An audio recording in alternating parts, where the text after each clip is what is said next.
I feel like King James.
Like King James.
Sounds like it is straight from the motherfucking cassette.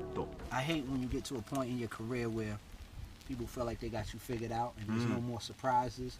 I like people to press play on my stuff and still be surprised.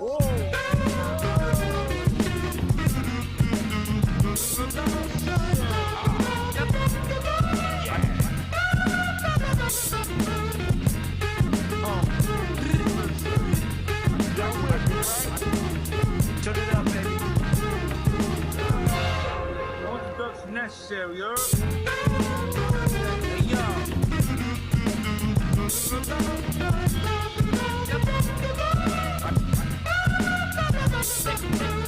Okay. Hey, yo.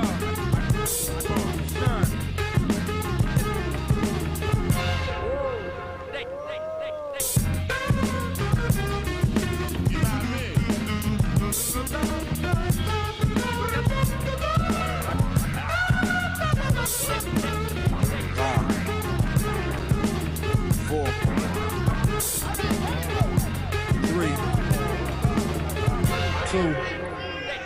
One.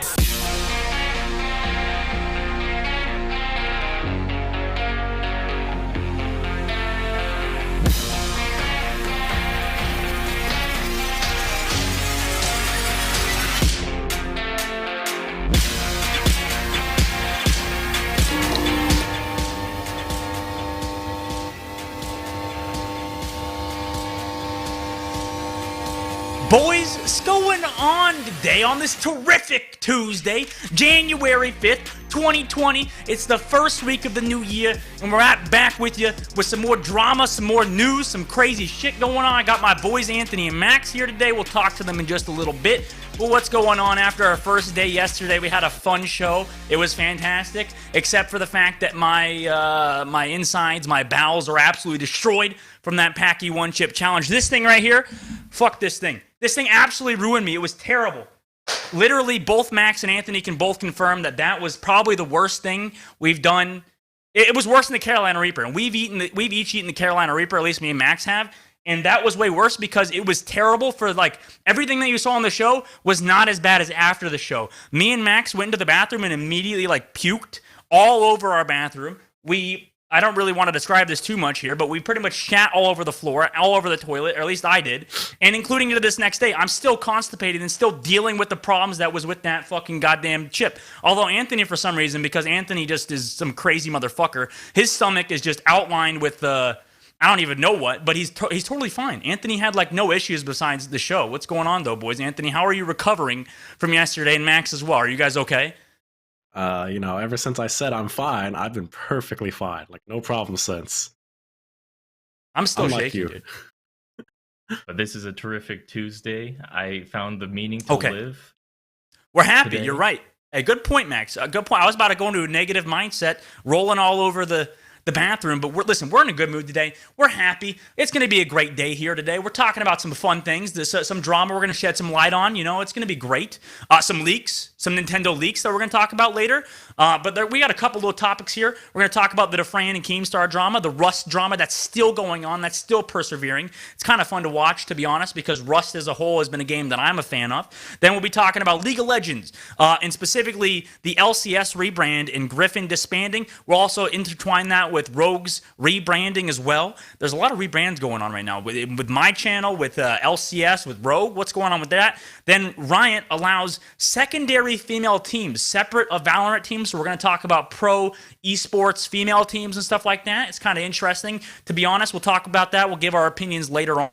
Then Minecraft streams, apparently, according to our boy Jake Sucky or Jake Luck, on YouTube, on Twitter, Mans runs his own esports podcast as well as his own channel, his own esports daily talk thing, and he has a fantastic channel, by the way. Go check him out.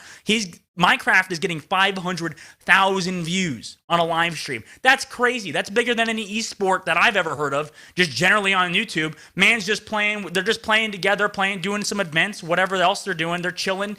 I'm a big fan of the Dream SMP crew. We'll talk about that later. And then, as we mentioned before, Nintendo had some big leaks that we'll talk about in just a bit. But welcome to this terrific Tuesday. We're feeling good. We're feeling great. Our stomachs aren't messing up right now. Everything's amazing. Nothing's wrong at all in the slightest. Zero negativity here. But we'll actually go into some negativity, okay? Dafran, Keemstar, they got into it. Keemstar came into Dafran's stream a little bit earlier into his day, yesterday, and he donated bits to Dafran. He was just chilling, saying, hi, what's up? And then immediately Dafran does what Dafran does and kind of holds to his ideals. He's very much so a person that sticks to what he knows and sticks to what he believes in, and he immediately just went off on Keemstar. He's like, I'm unfollowing this fuck. He's an asshole. He went on this whole rant about how terrible Keemstar is, and it was actually kind of hilarious, to be honest with you, but at the same time, it was interesting, because I know Dafran. That's who Dafran is. Dafran is not going to be afraid to call people out on their bullshit. He's very much so a straightforward person, down to earth. He has his own problems like any other human being does, but at least he's completely honest, he's completely transparent, and he's going to do what he likes doing most, and which was farming in real life. When he retired from Overwatch League, he streamed for a little bit, and then he quit from streaming to go farm in Denmark, to go farm some microgreens and stuff like that, to go learn from the very best farmers of Denmark, because of course, if Dafran only does the best things possible, he's not going to take it easy on things. He's going to try as hard as he can to do whatever he wants to do, whether that's to grow strawberries or to play in the Overwatch League at a professional level. The guy is dedicated. He's a great player, great individual. We love Dafran. I love Dafran. Daniel, Francesca, we love you. We miss you. Come back. Please kiss me. No, I'm just kidding. But it was kind of interesting. You went to go unfollow Keemstar. Keemstar was being an asshole. Keemstar then put a $10,000 bounty on Dafran in this private Rust server called the OTV server, which has basically just been this Rust server where a bunch of streamers has been hanging out. They've been chilling. Keemstar's not involved. He just donated to Dafran's stream out of nowhere, and Dafran basically just went off on him, and then Keemstar went and tweeted $10,000 bounty, and then since removed the tweet. So he said there was a $10,000 bounty and actually hasn't actually given the money to anybody. So he just said this $10,000 bounty just to be an asshole, because that's what Keemstar does, to be honest. That's his brand. His brand is just to be a complete prick. That's just kind of who some people are. And that's kind of how he survived after all this time. You know, that's how he's continued progressing in his career, is just by being a complete asshole. But Dafran, not so much. I mean, I worked with Dafran, Max and Anthony here. I worked with Dafran in the past couple years, at least when we were in Season 2 on the Overwatch League. He was my teammate for the first 6 months until he decided to retire at the halfway point of Overwatch League. He was playing Zarya for us. He was doing some creative plays. He was a kind of interesting guy.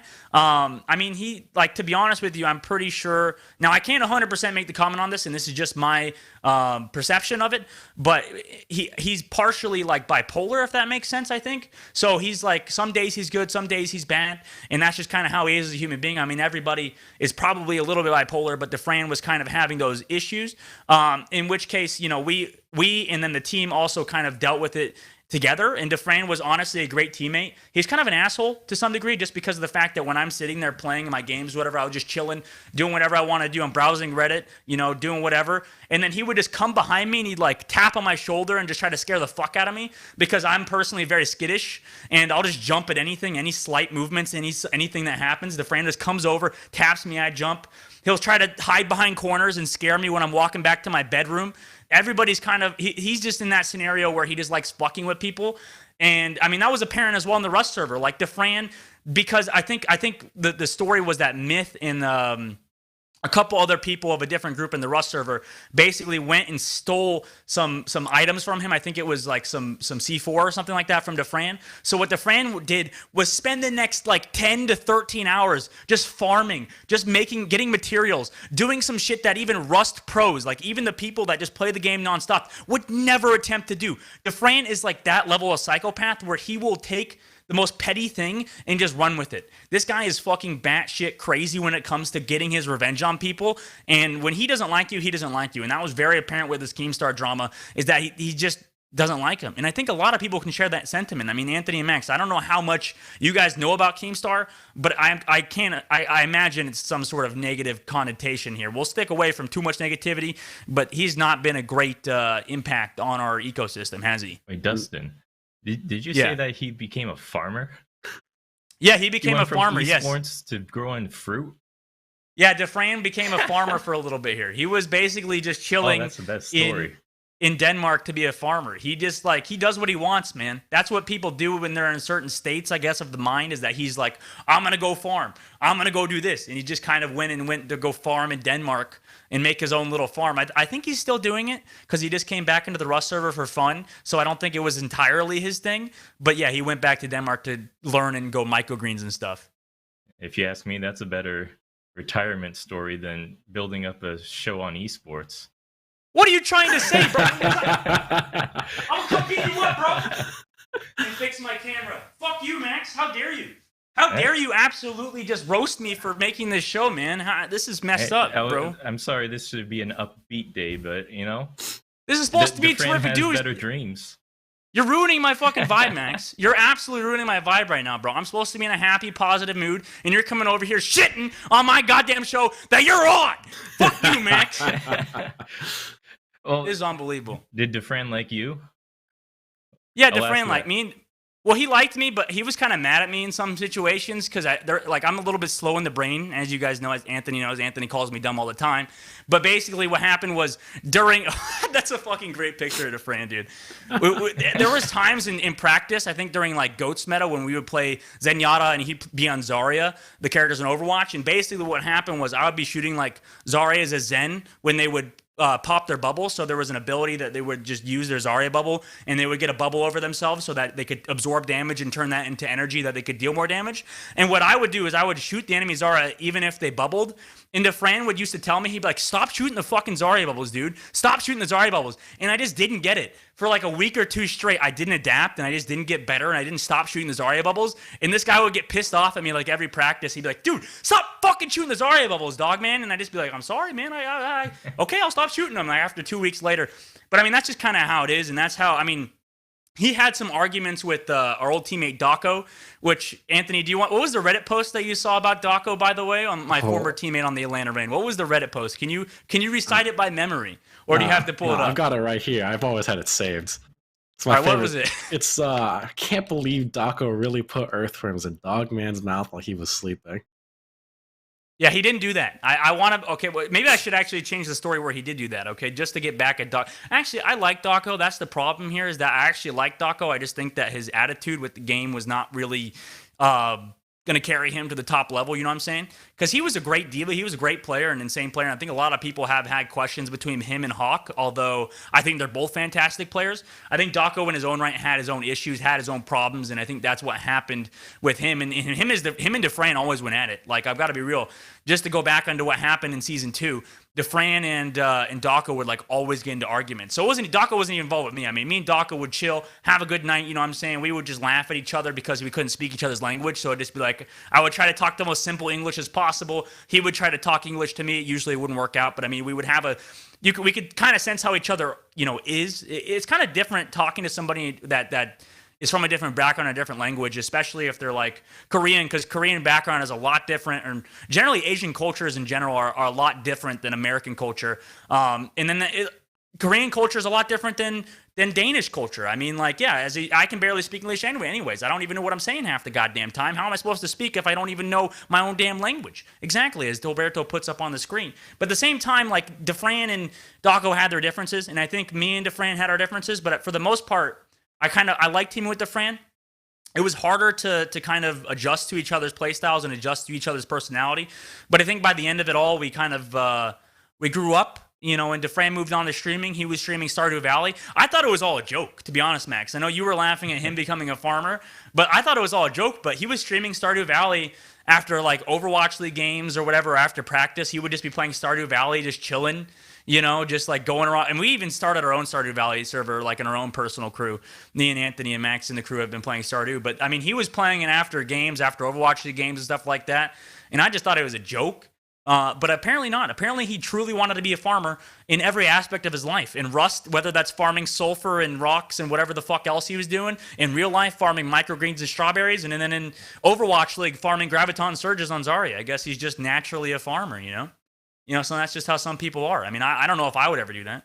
I mean, would you ever be a farmer, Anthony, if you could? Would you ever go out into the middle of bumfuck nowhere America and go grow a farm and probably get addicted to some sort of heroin or something, No, I don't know about that last part, but sometimes I wish. Sometimes you wish you could be a farmer? The more simple life? You got to be dedicated for that. Oh, you really do. But then I usually don't wish because then I don't have my computers for games. Yeah, you would be in the middle. Well, I mean, actually, dude, they put Google Fiber in the strangest positions that you could ever think of. Like, you know how we don't have Google Fiber in like Arizona? How many people live in Arizona in like the Phoenix metropolitan area? How many people do you think live here? Like I think it's millions, right? It's a lot. 4 million. 4 million. There's 4 million people, right? Something like that. It's a crazy amount of people. But then you go to like Orem, Utah, and they have Google Fiber there for like 500,000 people. It's ridiculous. Like, why is Google Fiber in bumfuck nowhere, Utah, but is not in Arizona? Like, what is it? Like, dude, the internet providers are actually just fucking us over. That's another story that we can go over another day. Maybe talk about why it's so bad. The internet's so bad in America, and it's like comparatively to other like countries and stuff. But I mean, we could talk about that another day. Dafran as a whole, I think Denmark's internet's not bad. I think Europe's internet overall is pretty good. But Dafran's an interesting guy. I mean, being his former teammate and we're still friends. I don't want to say former friend because I can just message him every now and again and be like, what's going on, bro? Hope you're well. Stuff like that. Which, speaking of which, I saw Calvin in that same server. In the OTV server, I actually saw Calvin was playing with that crew. And I was talking to Calvin recently because the meme is that he's still in college and stuff like that. For those that don't know, Calvin's also another streamer. This guy was an Overwatch streamer for a while, and then it just kind of tapered off, similar to Dafran, kind of taking a break. But now everybody's back in Rust. Everybody's back playing Rust. They're having a good time. And I'm kind of jealous, to be honest with you. Rust seems like fun. It's a good-ass time. I mean, to be honest with you, there's better games like Minecraft, as we'll talk about later. You know, the Minecraft servers have been going insane. 500,000 people watching Minecraft in the stream alone is pretty freaking nuts. We'll talk about that later. But let's move on, guys. Let's move on here from Dafran and the Farmertopia. We're going to go on to Rogue's rebrand, LCS's rebrand, and Griffin disbanding. Now, we'll talk about Rogue first. This shouldn't take too long. Rogue kind of just changed their logo a little bit here. They've been known as a team that's kind of like an up-and-coming team. I would consider them probably like a tier 2 team out of like a tier 1 through like tier 3 list. I'd say maybe TSM, FaZe, those are like tier 1 teams, and I think I'd say Rogue is maybe softly a tier 2 team. And their logo is kind of interesting. They had like a logo with a blonde guy with his hair down, and he had like a weird like hat, like a thief's, like set up a thief's mask, and then they basically just turned it into a invisible man with orange eyes. To be honest, this rebrand wasn't that bad. I think it made it more classic. I think it made it more applicable to other scenarios, not just esports, because of the fact that it's not just like, not only just a blonde guy. Now everybody can say, oh, if I have orange eyes, that could be this logo. I don't know. It's kind of, it's a little bit, it makes sense. It makes sense. Then you go to the LCS rebrand, and they just copied the Squarespace logo and turned it sideways and did some crazy shit. It looks like the cool S from when you were back in middle school. It looks goddamn insane. It looks terrible. I don't like it at all. I really don't like it, like, whatsoever. Like, I mean, it's, like, kind of gross, to be honest with you. I mean, Max and Andy, what do you guys think about this logo? Do you think it's, like, good? The old LCS logo looked professional. It looked fine. Why fuck with it, bro? You don't need to mess with it. If we can get that logo here, it would be great, but it like you said, it looks like the Squarespace logo. It looks terrible. It looks like a damn mobile app. Yeah, it looks like a damn mobile app, man. Like, what the hell are you doing with your goddamn logo? Like, the LCS logo looked fine, didn't it? Like, this looks like trash. Look at it. It's so sideways. I don't even think that's our picture being, like, spread out or anything like that. That's a normal picture of it, man. It just doesn't look good. Like, I don't mean to be an asshole. The old one used to be just like a shield thing, and it had LCS across it, and it looked almost like any other sports logo, and it looked great. But then this kind of looks more like a tech kind of newish. Yeah. Maybe they're just trying to be different, and that's it.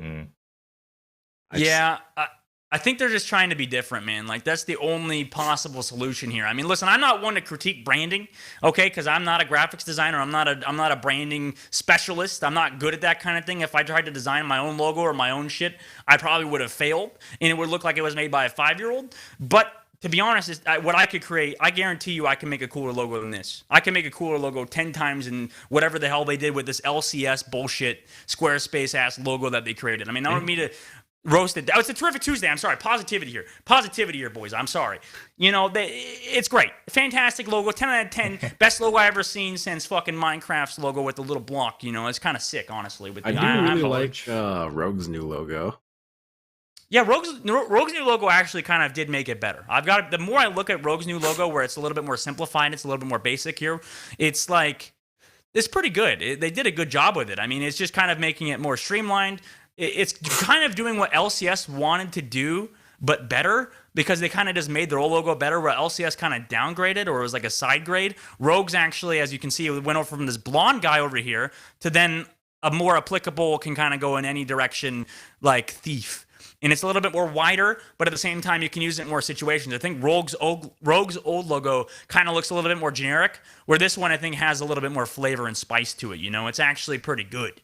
Whereas LCS is the Squarespace logo, as we said. I mean, could it be stated any better than that? I don't know, man. Like, LCS is, as a whole, maybe that's just what it's trying to go after. Maybe it's just going after the mediocrity that is NALCS. That's the brand they're trying to go out of. I think Fion or somebody on Twitter recently saw a reporter on Twitter. He basically said, like, oh, LCK's logo is like the wings soaring over their competition. Oh, LEC's is like I think there's the crown, the kingdom, the championship that they have over over all their other competition. And then the LCSs is like the flame that is burning out when they go to Worlds and lose every year or something like that. Like that's the competition. That's like the comparison he made. And it kind of makes sense. Like LCS is just chasing mediocrity at this point. I mean, they're losing Double Lift. They're using Bjergesen. In their damn YouTube video that they said for the LCS, it was, to be honest with you, to be quite frank, it was a little cringy. Like, I don't know if you guys agree with me. I thought it was a little like, you know, it was like, it was a little weird because personally, when I've been in those situations, when I've had to do what those rookies that they had in the video do, it's been a little bit, I mean, like Overwatch League's people are not too cringy, to be honest. They'll let you do what you want. But there's some situations where like, they're like, oh, dance like crazy, bro, dance. And I'm like, I don't really want to do that. I'm good. I don't want to make myself look like too much of a fool here. You know what I'm saying? I mean, I'll make myself look like an idiot on stage, but not behind the scenes when I'm a normal person. You know what I'm saying? That's just like, But they make you do some weird stuff. Like, that's what they want. That's what... I'm going to interject here and just point out that clown portrait you've got in the back. Oh, what are you talking about this? You don't want to make yourself look like a fool. You already made yourself look like a damn clown, Dustin. Okay, well, yeah, but this was part of the brand. Okay, this was a part of the idea. It was that I was on stage. People were calling me a clown for messing with another coach in Overwatch League, and people were calling me a clown. I didn't make this. Okay, I didn't draw myself narcissistically, just this clown photo. It was made by an Atlanta Reign fan called Ozzy, and he made me this picture for my birthday. Now, it is a little bit narcissistic, I won't lie, but you can't lie that it's at least not beautifully disgusting. You know, because mainly beautiful because of the artwork, but disgusting because my face is on it, you know? Bro, this thing is a work of art, let's be honest. It is a work of art. And I love Ozzy for making it. I think it's pretty great. But at the same time, I don't really know if I think that I'm as big of a clown as the LCS guys right now, to be honest with you. I mean, I don't know. I guess they have a point, though, because now all the big people from LCS have retired, basically. Like, we got like a new TSM almost, and it is going to be a new era with like new people to look up to in NA. Yeah, there is a lot of new people to look up to, but at the same time, like, I don't think the fast track to making their brand more noticed, like, is to just make them look like idiots. Like, it was pretty much the rookies coming in and be like, oh, I want to make people fear me. I want to make people scared. And I'm like, you're playing League of Legends, bro. You're playing a video game. You're not going to scare anybody. Like, come on. Like, unless you're Faker. Like, even Faker doesn't scare people. Look at him. He's a skinny fucking kid from Korea, bro. He looks like a goddamn twig. You think that guy's scaring anybody? No. There's no way you're intimidating people in esports. You don't intimidate people. You can yell at them and frick them out, be like, why is that guy yelling at me like I did? But that's not going to scare people. If anything, it's going to make people laugh or, I don't know, maybe give them a little bit of anxiety, but you're not scaring anybody. That's like a terrible thing to use in esports. You can be scared of somebody in MMA or something like that, in boxing or a physical sport, not in esports, man. That's just cringed and outdated. Like, Stop saying to be scared of people, bro.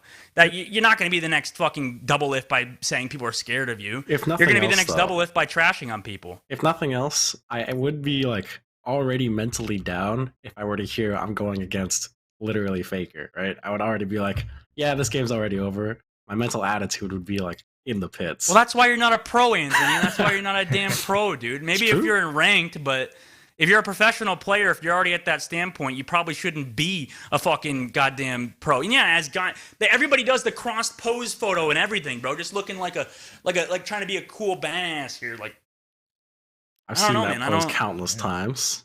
It's been used over and over again. I think I've even done it. Those athletic uniforms that don't fit. Yeah, I saw some logo rebrand of like the Call of Duty leagues. I think jerseys, and everybody loved it in the comment section of like the r/Call of Duty Reddit, and I was like, bro, this isn't very good. Like, it's just like a more doled down version of the logos, but turned into soccer jerseys. Like, stop trying to compare esports to traditional sports. Like, just become your own thing. You don't need to go do the same shit that traditional sports is doing to be a professional esports brand that's successful. That's just going to put you back. That's going to set you back, right? I mean, you don't have to be a damn future like predictor to like decide what is good and best for esports. No, you have to stick to what you know, stick to what was your own personality, your own brand, and run with it. Don't try to become traditional sports. And I mean, I guess they're doing it for fun. Like this was just a fan thing, just making this jersey, making the logo or whatever on like the soccer platform. But I don't think it like looks that good. And yes, I definitely live to be bigger and to be scarier. I mean, obviously I'm trying to intimidate people that come on the show. That's what I do with Max and Anthony. That's how I brought them here, through intimidation. And I brought them here by being myself, by being my own brand, my own individual. And these guys, they're just trolling around with esports. LCS, what are you doing, man? What are you trying to brand these guys as some scary folk? There's some twigs that play games all day that probably drink Mountain Dew and fucking eat goddamn Burger King every day, man. Like, I gotta be real. That's not very scary. That's just not very scary. I mean, I guess Faker can be scary, but... You're being too negative today, man. Okay, so I'm being too negative. I need to snap out of it, dude. I need to snap out of it. Okay, positive news. Okay, well, this is not positive news. This is actually terrible news. We're immediately going on to terrible news. That's not good. So I'm going to brace you for it here. I'm going to stand up so you guys are ready for this, okay? Unfortunately, in the LCK, Team Griffin has disbanded. Now, that's an F in the chat for Team Griffin. F, boys, for Team Griffin. Everybody hold up your candle.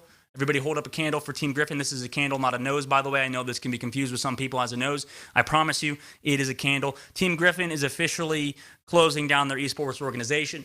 This was an LCK team that, to be honest with you, wasn't very successful. They didn't have too many successful seasons. They had the 2018 through 2019 golden years almost. Very good seasons there, where they've, won the regular season of LCK. They've won a couple tournaments on the side, but for the most part, it really wasn't that successful of a team. But I like their brand. They changed up their logo. They changed up some stuff. They did some positive news, but for the most part, sadly, they have passed away. So F for Team Griffin and F for the LCK for losing them. Honestly, it's a little bit disappointing. But on to more positive news, in my opinion. On to more positive news here. We just want to move past the negativity because this is, as Max stated, a terrific Tuesday. We're trying to be happy. We're trying to be good. We're trying to be positive here, moving forward. Riot has officially allowed secondary teams of Valorant teams to be female teams. So if you have a fully 5-stack of females on a team or women on a team, that is okay with running as a secondary team. For example, with Valorant, they have like Cloud9's regular team, and then they have like Cloud9, I think, White, which is a female team and stuff like that. And there's been instances of this in the future. So as a whole, they can continue running their female teams on the side. Now, this has been a debated topic, Anthony Maxon, for a while, and we're probably treading on pretty fucking sandy territory right now. We could probably slip and fall into a pit and die by talking about female esport teams or female players in general. Now, I think that this is a good thing. I think this is, at least if it keeps progressing and if they keep changing things to be better and better and making like a WNBA, for example, then that'd be a solid idea. But for the most part, I mean, a lot of people see this as a positive. You can also run a female team on the side, and they've been kind of a thing for the past couple years, and they've been around. Like they've esport teams. I think since, as you guys mentioned before the stream, Siren's League of Legends team was like one of the first ones created, and they were what was it said? You said, Anthony, notoriously bad. It was like hilarious how bad they were. Like they didn't win. They were so bad. They were so bad, dude. They didn't win anything. Not a single tournament. Where did they place? What was the average placing that they did in a tournament? Just I'd have to pull up the numbers, but never good. Not good. Never good. See, that's the thing, is that it can be good or it can be bad. It can kind of have a bad look if it's just meant for publicity. So the biggest thing that esports teams can kind of take away from that is to not really do it for publicity. Do it more because you want to support actually like good women in esports, like good players, good people. You don't want to go out and just sign any random girl on the street, just like you're not going to go out and sign a random other guy on the street. You want to have a competitive team that's going to place well, that's going to do well, even versus male or female or whatever it is. You want to be competitive, and that's the whole point. And that's why I think a team like I think CLG Red had a team back in the day, and that was like one of the first like actually solid female esports teams. They had a lot of people that kind of made out with it. And I think the good thing about having a female esports team, is, at least for the women that are on those teams, is that it kind of gives them a platform that they wouldn't have otherwise. Like if they're just another girl streaming on Twitch or whatever, then they wouldn't have as much of a platform to kind of go off of. They would be relying on outside factors. But the fact that they kind of have their own platform is like good, right? I mean, what's the counter argument against having a female esports team? What Max? What do you think the counter argument is to having like a solid esports team to give these women a foundation? You think? Maybe people will just, I guess, say it's like a meme or a gimmick or something like that, or yeah. Like, I guess if you look at real sports, definitely like WNBA doesn't get as much viewers as the real NBA, and I don't know how you can fix that at all. But in my opinion, I think it's good to have a women's league in the NBA, or maybe even like esports too. It probably won't get as many viewers as like the main channel, but yeah, it will still give like something that can inspire, I guess, women to go like try to reach that. You're like point. you're treading on pretty exactly hard territory here. Okay, I'll let you.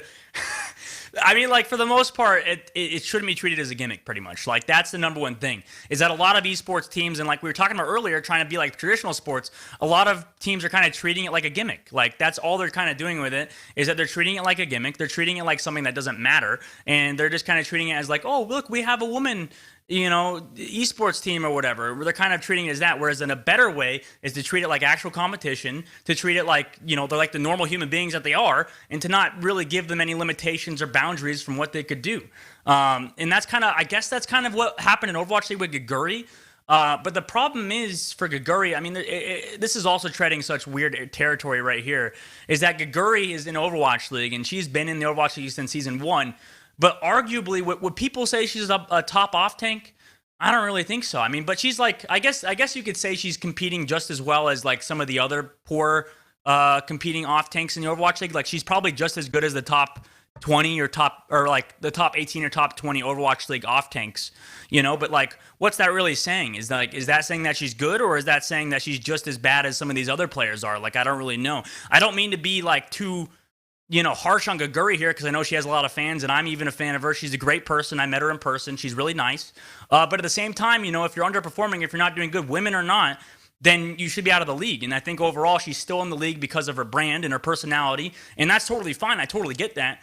But at the same time, I think that the league is getting more and more competitive, and probably the reason that she won't find a team in this next year would be just based on the fact that to be honest with you, she's just not that good.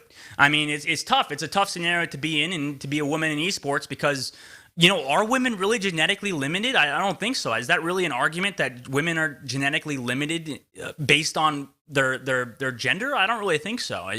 Anthony, what do you think? Are people genetically not fit to be in esports because they're a woman? Or do you think it's just mainly because of like the society, the gaming society around it being kind of like toxic masculinity, as people would describe it? I think it's hard to say. I think if allowed, like equally, if there were like no social stigmas one way or another, who knows? Yeah. Really, who knows? It's kind of hard to say. You think it's also, so social stigmas are the kind of thing holding it back, right? I mean, it's holding kind of a lot like of things back. Oh yeah, for sure. It's holding, generally everybody in the esports and gaming community back. I mean, that's why I was thinking like esports is in this tiny bubble for now. It's like still at the beginning, but I think 50 years from now, it'll progress a lot more. I mean, that's just society as a whole will progress a lot more. Esports and gaming will progress a lot more. And even women's stance in esports and in gaming will progress a lot more. That's what people are fighting for on the daily basis. That's what women online are fighting for, is to get, equal opportunity, equal share, and not to be treated like a minority, basically, in gaming. And that's just really all I think that people can ask for, And it's not to have this, like, barrier between men and women. It's to integrate, but at the same time, make it, a respectable and easy to join environment, I suppose. But let's move on. Let's ask some viewer questions. Daniel, are you here? Is the voice of God available to give us some viewer questions today? We're going to answer some questions from the YouTube chat right now. So if you have any, feel free to ask us. I understand we went over some interesting topics here. LCS, total rebrand to look like the Squarespace logo, women in esports. I'm here to answer everything. We're here to really cover all topics, hard or not. You know what I'm saying? Hard or not. What's up, Daniel? All right. We got the first question from Twitter at user Daskrug from the looks of it. In your opinion, what has to happen for an Overwatch League players union to get off the ground? Oh, man. That's a tough one. I'm not sure exactly. I mean, I think overall we would need. That's the tough part, is because you can't make an overall esports players union, right? Like every esport is totally different, and that's the tough part about creating a show like this, is that like, you know, there's so many esports are totally different than each other that you can't really rely on an overall arching thing, because every esport has people from different backgrounds, from different locations. The games are totally different. The amount of players are totally different in each thing. So there's no like set guidelines besides maybe like housing and like player treatment that could be totally set. But that's the thing as well, is that like each esport has a different amount of money invested into it. It's like having an overall union for baseball, for football, for, I don't know, rugby or whatever, for every game, like potential game out there, traditional sport out there. It's not really possible because everything has such drastically different circumstances. Now, I think some could group together, like League of Legends could group with Counter-Strike because they're at a similar pay level usually and stuff like that. Like, I think that's totally reasonable. But overall, you need to be kind of specific. And with Overwatch League, it's tough because you have to bear in mind the amount invested into Overwatch League, the amount coming out of Overwatch League, the revenue coming through. And you have to also bear in mind player situations. I don't have the disease, by the way. I just want to let you know it's the chip from yesterday keeping me over. But I think overall, like, it's tough. I think what needs to happen is that a veteran player or a veteran community member needs to create this organization where they also have experience with Korean players and Western players. Because the problem is that Overwatch League is kind of trending in the direction of Korean players. And for the most part, the culture over in Korea is not that unions are necessarily bad, but they kind of like, it's not that they don't understand the opinion of unions, but the idea of a union in America and the idea of a union in Korea is totally two different things. Like, they're on totally two different social spectrums, so the requirements needed are completely different. And it's kind of tough because you need to communicate with the Korean side and the Western side. And for the most part, like, I mean, we wouldn't know because this is obviously just assumptions, but it just seems like the Korean players don't really care about necessarily having a union. They care about making the most money possible for their family and stuff like that, and they care more about making money, less about their individual human sacrifice. And that's the thing in esports as well, is that when you play a game all day, that's like what Jake said yesterday, is that on the show he said basically Korean players in like Violet and stuff like that will play 14 hours a day. And people are like, oh, isn't that diminishing returns? Like, why am I going to play 14 hours a day? If that's like hard on my body, if it's hard on my mental, if I'm only getting 10% of the outcome, is that really worth, like, you know, going through and putting yourself through? And for the majority of people, it's yes. But like an esports union would be like, oh, we want to limit those hours. We want to make you worse, basically. I imagine the Korean player's mind, and they'd be like, why would I want that? Why wouldn't I want to play the game worse when I could be infinitely better by playing more? You know, it's a tough circumstance that you really can't compare. Like, you really can't compare it at all because of the fact that just Korean players and Western players have such different circumstances, and the majority of the league is Korean. So if a union has to happen, I think it has to come from some of the Korean players that want better rights or whatever, or circumstances, just because they're majority of the league. That's the majority of where the players are, so why not listen to the majority instead of... I mean, you could listen to everybody for sure, but you need to come up with like a balance between both. And that's kind of why it hasn't happened. And why I think most players unions are failing in esports is because not really many of them are good. I think people complained about the LCS players union not being that good. I think they complained about other teams not being that good. It's overall like a tough situation. I mean, like, Max, what do you think? Like, can you even make an esports union? Like, how is it even possible, you think? Well, do you think the main concern is working conditions then? Not about pay? I think so. I think probably working conditions would probably be the biggest thing, yeah. Yeah, especially because you said it's international. Like, every single league is international, and it goes from Korea to Europe to wherever, where even unions' rights isn't existent. And yeah, it'll be way too hard to do, I would think. But yeah, it just has to come down to players, especially influential ones, talking to each other and making something happen. Otherwise, nothing will happen. It requires a lot of communication, and that's exactly what we said. Nothing's happened so far, and that's why they asked that question. Yeah, and that's especially hard because every single person in there is competitive. Like, they're trying to outdo each other to gain the most money, get the best skills and whatnot, and it's probably not a skill in their mindset to like come together and be diplomatic with each other. Yeah, no, they just want to be the best. That's what they're focusing on, and that's why you also see a lot of dry personality come out the esports scene, and like that's why I think a lot of people are watching Jonak's like videos on YouTube, which Jonak is a professional Overwatch League player for NYXL, and they don't really know much. Like the Western audience doesn't really know much about the Korean audience because of obviously the language barrier and the social barrier. So like generally they've been, I don't know, not treating it at them as like normal personalities and players and stuff like that, just because of the language barrier and stuff like that. And so imagine behind the scenes how hard that is as well within teams that are mixed structures too. It's kind of a weird circumstance to where Korean players are generally hard workers and everybody else in the league is hard workers. So it's, you know, it's a tough boundary to kind of cross, I suppose. But let's move on here. Actually, we'll answer one more question here, Daniel. What do you got for us? Sorry, Dan. It's all good. Before we get too far away from the land that we were trekking across earlier, we got one more from Twitter. Okay. From a user LV, from the looks of it. It says, there are tons of female esports fans. While I know you have several badass ladies working behind the scenes, is there any chance... Shout out to Rin and Sam. Shout out to Rin and Sam. Is there any chance you'll add some ladies into the conversation in front of the camera in the future? Oh yeah, I think for sure. I think if possible, we'll try to get some interviews with some professional esports players or even just gamers in the scene, like community figures. I think Emily, I forget her last name, but she used to work for ESPN. She's a reporter. She's really awesome. I talked to her before. There's a lot of really good personalities and people in the esports scene. A lot of really awesome women in the scene as well that would definitely be awesome to have on the show. I'd love to have them on. I think in the future, if we could try to set them up, I will. In general, I will. I think we're starting to book, for the next month on this show, so it'd be great to have them on. I think today, by the way, just to hype you up, we're going to have Toph on. Unfortunately, not a woman, but at the same time, he's still an awesome dude to have on. We'll have him on later. But that's a good question. I think in the future, we'll try to have women on the show that can kind of give that perspective. Because, I mean, after all, we are, at least on the show, I think behind the scenes, we have a lot of girls on behind the scenes, like you said, a lot of badass ladies, and they kind of help us form our opinions and stuff like that on it to make it more presentable and overall to the general public.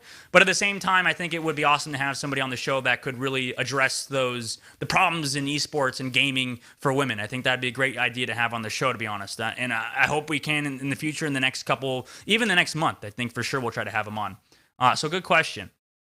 But we'll move on here. Since we're getting close to Toph's interview time, Minecraft was recently on YouTube streaming to 500,000 people. Technoblade's YouTube channel was streaming to 500,000 people. I'm pretty sure that's more than Overwatch League as a whole, and like even League of Legends LCS. Like that's absolutely batshit crazy that Minecraft is pulling in these viewers. It's like the #1 video game right now. It's seriously awesome. I'm a big fan of it. And overall, like watching Dreams SMP community, watching Technoblade and Sapnap and everybody else involved, George Not Found, those guys are really awesome to see. They've kind of just exploded this year during 2020, unlike a lot of other people. They've just shot straight up, and a lot of their content has been awesome to see. They have a lot of drama going in there. I think Tommy Idnit is a weird figure, bro. I don't think Max and Anthony know too much on him, but Tommy Idnit is so freaking strange, man. I think he's like this kid.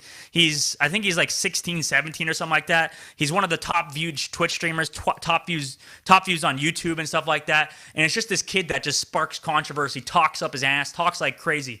I think he's a little bit too much, to be honest with you. But he's a kid. He's learning. He's getting things together. And overall, it's if you looked him up on YouTube, he's just like sparking. He's just rude. He's just, to be honest with you, straight up rude. Like to Dream, he'll just be like, "Yeah, you don't have as much subscribers as me," or be like he'll just say that to somebody else. And I know it's mainly a joke, but he's just like constantly going ham on these other guys for literally like hours straight. And even at times, like George Not Found or Sapnap or whatever will leave the fucking goddamn channel, like unironically, because they're just pissed off at this kid for just roasting them for literally no reason. Like the amount of drama happening within their own thing is kind of funny. I think Technoblade is a lot smarter with it, but Tom Neen is very, very controversial. He's very crazy. I don't know. I would recommend you watch his streams and watch his YouTube channel, but Yeah, I mean, I like him. He's a little bit annoying for my taste, but everybody's got to have their grind, bro. And he's a kid on his grind. I mean, that's crazy. Imagine having 100,000 people watching you as a 16, 17-year-old kid, Max. Like, that's crazy. And being as high energy as he is. Like, Anthony, can you imagine streaming to 100,000 people just, like, roasting other kids and other people that are old, like 22-year-old, just being in their lobby, just being like, yeah, you're a shitter. Fuck you. And stuff like that. Like, can you believe that? He's got to have some better positive mental attitude. I don't think it's going to be like, I feel like he's going to burn out or something. He's not going to do so hot in the future, maybe. He's got to be more positive.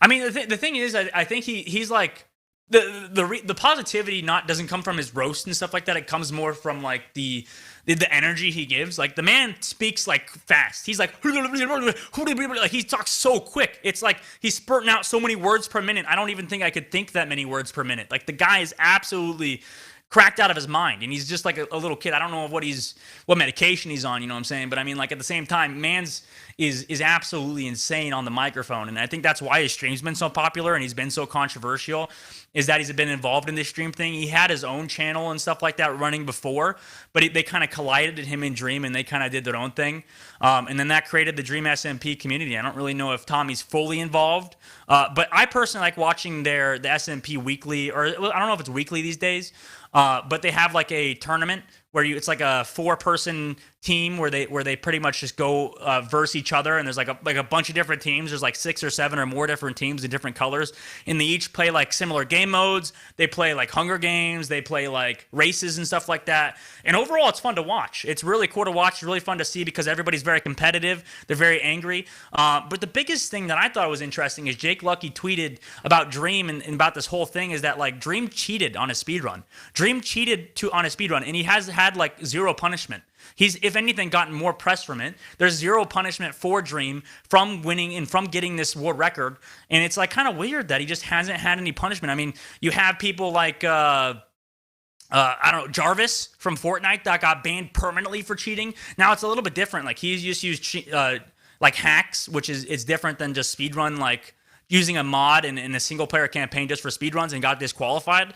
It's a little bit different. But would you say, Anthony, like cheating in a speedrun is the same as cheating with aim hacks? Is that like a similar like tangent, or do you think that's just 2 completely different like variables? It's similar in a sense. They're both completely disrespecting like everything about what they're doing. It's not right. I think it really not. People who cheat with aim hacks, should be banned from most shooters in general. The same way I think anyone who cheats in a speedrun should be banned and say like just any speedrunning community. I don't think it's right to be able to switch over to a different one just because Dream is too well known to do this. I think people who cheat in speedruns switch over to a different one and continue. No one will know if they're cheating in that one because a lot of speedrunning communities are too niche. Yeah. And it's like... yeah? Well, like, either way, cheating's bad, but, like, I understand it more if it's, like, I don't know, proper esport because there's, like, money involved and you're cheating to get money, and that's... I understand that motive, but if you're hacking and speedrunning, it's just, like, community points or just recognition. Like, what are you even doing it for? Yeah, there's really no point just for the recognition and stuff like that, right? I mean, it's a lot of fun, I guess, is the main point. Like a lot of Mario streamers like Clint. I forgot his last name, but he streams on Twitch. He streams some Super Mario Bros. He's just doing it kind of for fun, which I guess does lead into clout. But yeah, I don't know. I think what's more important is did Dream suffer any like viewership loss, sub count up? Down? Did it go? Is he doing better? I think it just went up, bro. Honestly, it just went up. Yeah, the man got so much press. Like, I don't know. Is any press is good press, I guess. Yeah, that's exactly how Dream took it. Dream even made a video just explaining why they're wrong, but did it just to bait people, pretty much. He like used a guy with a PhD or whatever to explain why he was right. And he just wasn't. So he just did that to clickbait people to say, oh, I got a guy with a PhD to come in here and explain why I'm right. And it's just like, Yeah, he's from Harvard, dude. He's right, man. And it was totally fucking wrong, and he just baited all these 14-year-old kids that he just did something right. Now, I love Dream. I still love Dream, and I still think he's a great person. He has a great stream, but he cheated. And you can't really hide that. You absolutely are not a speedrun king. You're one of the worst speedrunners probably now on the market. I mean, I bet Super Matthew DeLeese is even better than you. I bet XQC probably speedruns better than Dream now. I mean, at this point, I would rather take XQC's credibility over Dream's, you know what I'm saying? So maybe XQC's sub-hour time or whatever is better than Dream's, 35 minutes or something, you know? Maybe, but on the more positive news. Oh, the leaks. The leaks, thank you, Anthony. Nintendo has some big leaks coming through, boys. There's some massive news coming out here. I don't know if it's totally true, so take this with a grain of salt. This could be fake news. This could be totally fake, and we could be just reporting on nothing. And I totally get that if you hate us after this. I mean, if you want to tune out after this, I totally get it. That's totally cool. But at the same time, it has to do with our guest coming up today, which is Nintendo has officially so far leaked a ton of different new games coming out in 2021. A ton of new games coming to the Switch, ton of new games that they're releasing. It's absolutely crazy. On the list here, we have the Switch Pro is apparently coming out sometime in April. There's going to be a new Switch. What is going on with that? Is that going to be cool? Is that going to be better than my Switch here? Is that going to be better than this? Probably not. It's probably going to be something like the DS Lite compared to like the DS original like fat cases or something like that. I don't really know if it's going to be any better, to be honest, in the OG. So I'm not going to buy a new one, to be honest with you. Maybe I will. Maybe if somebody sends me a gift, I'll use it. But for the most part, this Switch is just seeing a collection. It's just kind of here as a display. I don't even use it anymore. But there's some other news coming out as well from Nintendo. Mario Kart 9's coming out. Splatoon 3 is pretty freaking awesome. That's pretty sick news. I think I like Splatoon. Splatoon 2 is pretty fun. I bought that for the Switch. It was pretty interesting and pretty fun. But for the most part, kind of interesting. I mean, there's been some drama, I think, even with the Splatoon scene. I think recently the Splatoon scene, which actually has to tie into Toph here, is the Splatoon scene was actually standing up for the Smash community, because in the Smash community, Nintendo has sent out cease and desist letters to the Big House and to a bunch of other tournaments that were trying to be run online, because Anthony, if I'm not mistaken, the mod was banned or something like that, right? Like the official way to play tournaments was totally banned, and because of the disease going on, the pandemic happening, nobody can play in person, so you can only play online anyway, right? It was Slippy being banned. I didn't actually read Slippy's been banned. Into it as to why Slippy was being banned. I don't know. I should have read into it more. I think it was just because Nintendo's trying to. Nintendo has always they've been always negative on had like a the melee yeah. They've scene. always had like a strict grasp on it. They've been choking the Smash community and the Smash scene, and generally with their competitive games, they've been choking it out. And I think the reason behind it, Anthony, was because of the fact that I'm assuming Nintendo just doesn't want competitive to be in their games. You know what I mean? Like they're trying to more keep it a for family kids. game. Yeah, more for kids, family games. Like there's Smash Bros. They're not trying. The Melee is probably the most competitive game out of their entire market.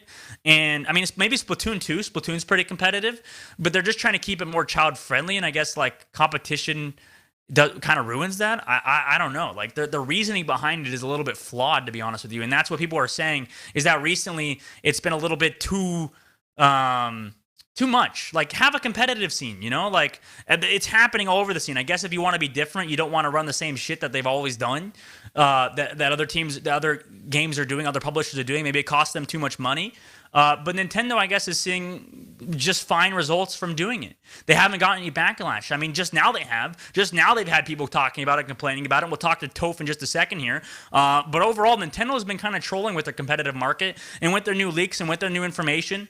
I mean, I'm happy reporting on this stuff. I mean, the new Zelda's coming out. Zelda 2, new shit, big Nintendo stuff in 2021. It's pretty crazy. A lot of new games. Fall Guys, I think, is coming out on the Nintendo in 2021, it looks like. Now, I don't know if all this is true. This all could be fake. This all could be fake news because it's on a sheet. It was literally just on a printed sheet that said, like, don't tell anybody that all these games are coming out. And then someone just took a picture of the sheet. So it seems a little shady. Like, this probably isn't legit. I gotta be real. The more I'm thinking about this is faker and faker as we keep talking about it. But to be honest with you, I'm excited for Nintendo. I think that's great. I think a lot of people are Nintendo fans. I'm trying to get back more into Nintendo games, and Nintendo Switch games. To be honest with you, I love Tetris 99, even though it's complete dog shit. Probably the best Battle Royale game of 2021. 20, by the way, just FYI, or 2019. But we'll probably try to get Toph in here in just a second here, boys, and he'll hop up here in just a moment. But what game are you most looking forward to on that list, Anthony? What are you looking forward to on that list, bud? I was a huge Breath of the Wild fan. I'm absolutely looking forward to 2. There's no doubt. Have you always been like a Zelda fan? Every time.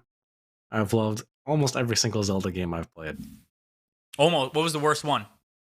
Do you know anyone that likes Skyward Sword? A single person? No. No. Drama. Max likes Skyward Sword, so nobody likes Skyward Sword. Controls were bad.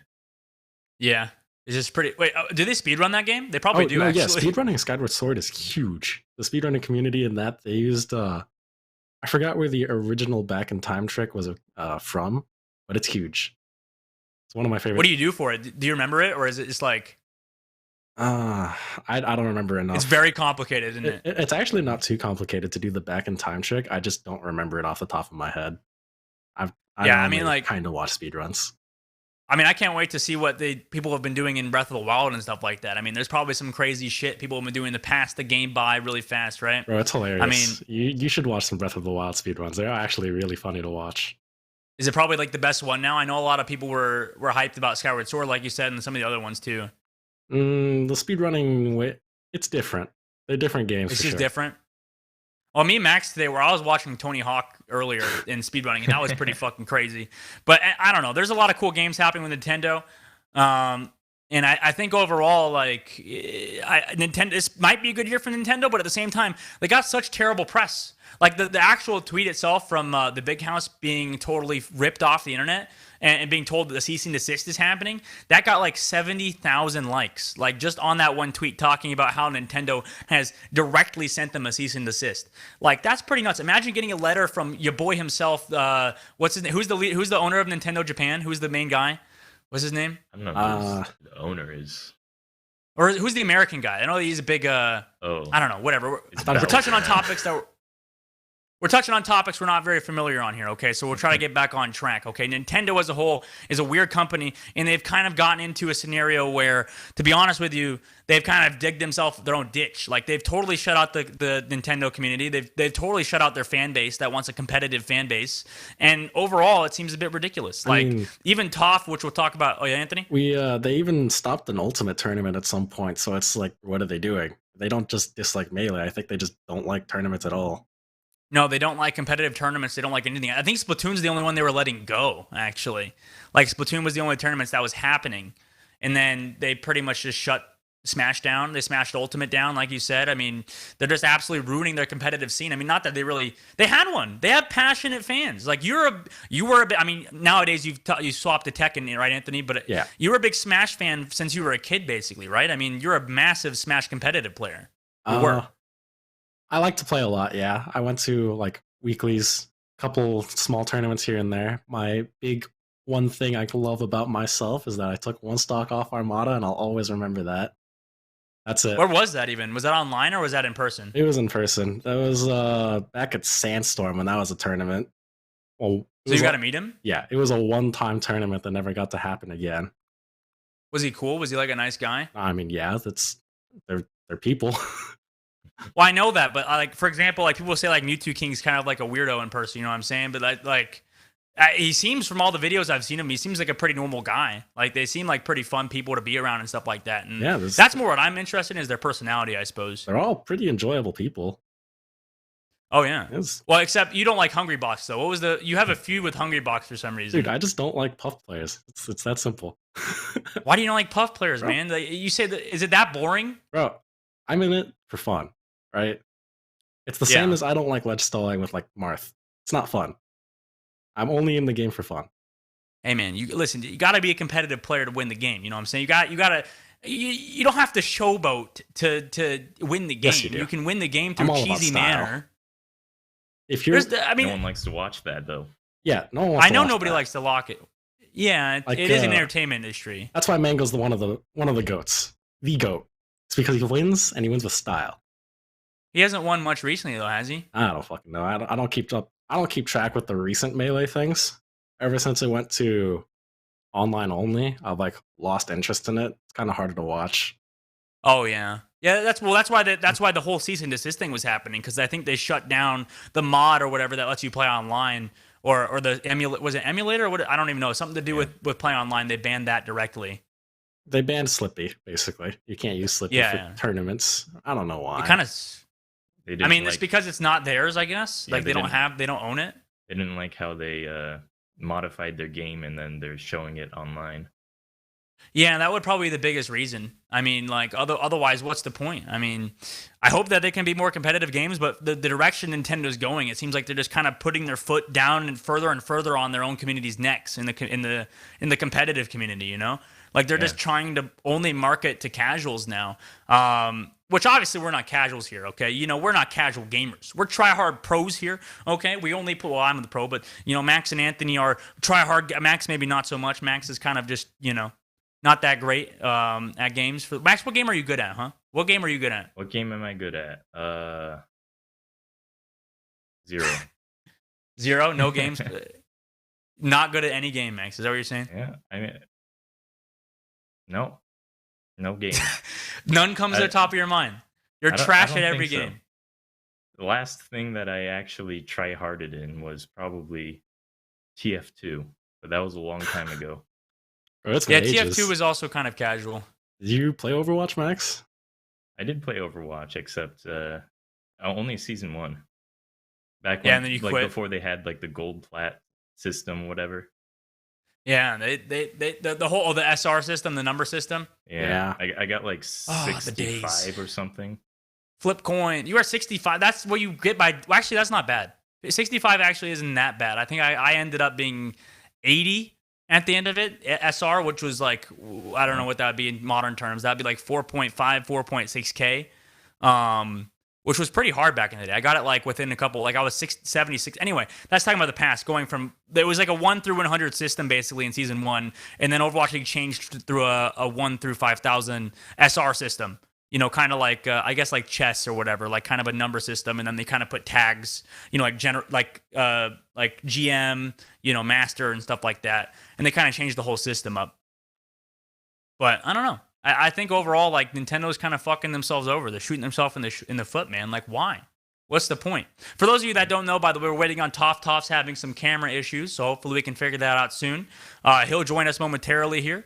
And in a moment, we'll have him on. But for the most part, I think... Oh, Anthony, what's up? I'm calling you out for saying Toph instead of Toph. Toph? I'm sorry, man. I'm sorry. Listen, I love Toph, okay? He's a great guy, great caster, great individual. We'll give him a whole intro in just a little bit here, but Toph, I think, is probably my favorite caster besides Scar in Smash Bros. Personally, I like Scar a lot because, well, I mean, I like them both. They just have good synergy, to be honest. Like, both Toph's and Scar's synergy is just like a sight to behold. There's not really much else like it because I think Toph and, I mean, he can correct me, but I think Toph and Scar have been casting together since like the 2010s, like early 2010s, or maybe even before then. It's where they just right? kind of... What was that? Was it 2008? Was it 2010s? 2008 was when Toph actually, his first recorded cast started happening. But Right. I don't know if he was casting with Scar back then. I think we could talk to him about that in just a little bit here. We can ask him. We could pick his brain on when that was. But Toph, I think, is kind of one of the more interesting figures because he's been casting for such a long time. And from what it seems, he's kind of just gone off from being like a top player, from being like a top 100 player to then being a caster. Like, just a pure-on caster since 2015, and since before then, just being a full-on cast. And making that transition, I don't even think he really made it fully, because I think he was doing both, if I'm not mistaken. Like, casters back in the day would be, like, players that they were just like, they're like, hey, you want to come cast, by the way? Because we don't have a caster for this little Twitch stream that we're doing here. And then they kind of just pull them off on the side, and then they kind of went from there. And Toph has kind of been one of those guys that he's just worked up from the bottom up into being, like, a big caster, right? I mean... He's the guy, right, Anthony? He's the guy in the Smash community in being the big caster, right? He's really well known. Yeah, it's him and Scar were pretty much the two big casters. Everyone else likes damn, what was his name? I just remember I got hyped every time I heard out. Can't believe I forgot his name. He was yelling out destruction. We need to find his name. We could find it later. We could research it. But like Toph is definitely a different caster than those guys. I think they have a more Well, their balance is very synergized. They've had their thing going on for a long time. Him and Scar have been casting together for a long time. It's pretty great, pretty good news.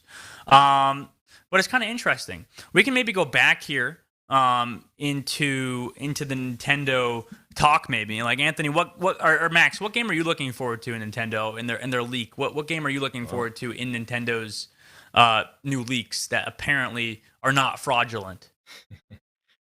It could be true that all of these are set to be 2021. Who knows? It could happen. Anthony already took Zelda, so maybe I'll take. I don't know. There's a new Mario Odyssey. Okay, so it sounds like real quick here we got a message from our director. It seems like it's going to take a little bit, like 2 to 3 minutes before we are up to date fully here. So I have an idea here. How about we take some questions from the chat? We're ready to take some questions if you have any. Maybe I could read some going on. The leaks were pretty much the Nintendo leaks. For anybody that doesn't know, the Nintendo leaks basically were that, if I'm not mistaken, there was a bunch of games released. We could actually go over which all games were released here in just a moment. I just got to pull it up here. But basically, it was gaming. And cloud gaming. Oh yeah, true. But maybe we can go on that. Maybe we'll talk about that in just a second. Let me scroll through here so we can see if we could find this here. Sorry for the unprofessionalism here, but this is the first time we're having a delay. But it looks like the games that were fully leaked here on the list here were Nintendo World Park Tour, Mario Kart 9, Splatoon 3, Super Mario Odyssey 2, which actually is kind of sick. I'm looking forward to that. Fire Emblem. There's a new Fire Emblem coming out in May, apparently. In fall 2021, Metroid Resurgence is coming out. Kingdom of Hearts is coming out in 2021 as well. Bayonetta 3 in summer of 2021. What is this? Some other ones. What is that? Shin Megami. The text is very small. It's hard to see. Shin Megami Tensei 5. That one's coming out. It's 5 coming out in 2021, in fall 2021. Ubisoft has a new game. Has some games coming out on the Switch as well. New Capcom games. Grand Theft Auto 5 is coming out on the Switch. That's kind of crazy. We were like saying, how is Grand Theft Auto going to be on the Switch? Okay. All right, it looks like Toph's ready. So we'll give him a little bit of an intro when he gets in here, boys. Pretty pog champ. Let's see if we can get Toph in here immediately. We're setting it up for just a second here, boys, so give him a moment here. But Toph is a highly anticipated guest by me because I got him on the show, or to come on the show about a couple months ago.